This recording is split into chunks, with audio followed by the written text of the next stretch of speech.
Globalisation has hit UK textile companies hard. In the Scottish borders town of Hawick, many factories have closed. Recently, 80 jobs went at this Pringles site, which in the 1960s employed 2,000 people. But on the other side of the river, Johnstons, the Cashmere clothing specialist, has resisted competition from high-volume, low-cost factories like these in China. The company claims quality is the path to continuing survival. What the Chinese luxury consumer wants is not a product made in China. And so the Chanels, the Burberrys, the Louis Vuittons want product that's coming out of Europe, principally out of Scotland, thank goodness.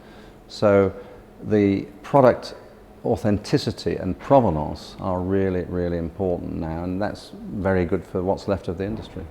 To get that quality, Johnston's strategy is to control its entire production chain. But does this work?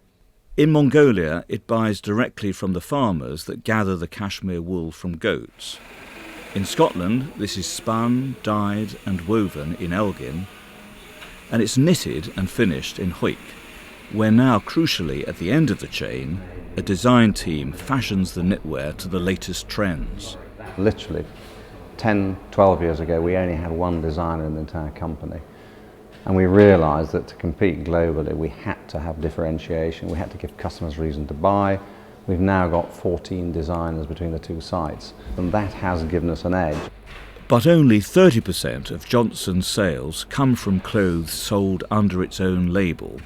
The other 70% relates to clothes made for high-end fashion companies such as Brora, Mulberry and Hugo Boss. Yes, I love this knit, James. This demands a close relationship with these companies. 2 weeks, yeah.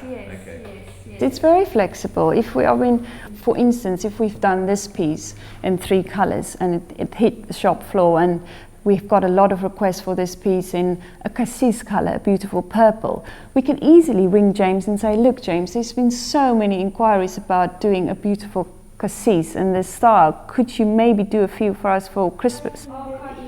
And that is not something you're going to get from a lot of companies to be able to do that for you, manufacturers. But because nearly all Johnston's 870 workers are based in the UK, this is a high-cost gamble. The fashion labels have to continue to value Johnston's highly skilled hand sewing and finishing, combined with the use of some old machines, but also expensive new ones. It does mean, on the whole, making products that are difficult, that may well be beyond the capability of the plant at that moment, but are still possible to do. And if it means buying new equipment or buying or retraining, we do it. Controlling all the stages of production is a good way of guaranteeing quality, but it also means taking big risks. Johnston's says that its 200 years in the business gives it the confidence to buy Japanese machines like these that can cost tens of thousands of pounds. That figure represents the cost of staying in business, and if we hadn't put that investment in, our products would slowly become obsolescent, and not so slowly. As a privately owned company, Johnston's can probably take a longer view than most publicly quoted companies. On instinct, if we see a product that can be made better or differently, maybe ahead of the market that gives us an edge, we will stick our neck out. Whereas a public company might be more cautious and say, well, we need to look at the payback and more figures and so on. Well, this is a company that's been in existence for more than 200 years. All the knowledge it's amassed over that time has given it a lot of confidence, and some of that it's put into a strong investment program over the past 20 years, where it's spent 35 million on new machines. This combination of new machinery using some of the best technology from the 21st century, it's been able to marry that with some old techniques all the way back from the 19th century, and it's been able to use a combination of these plus a selling capability where it's used some of the best brands from around the world to sell its products.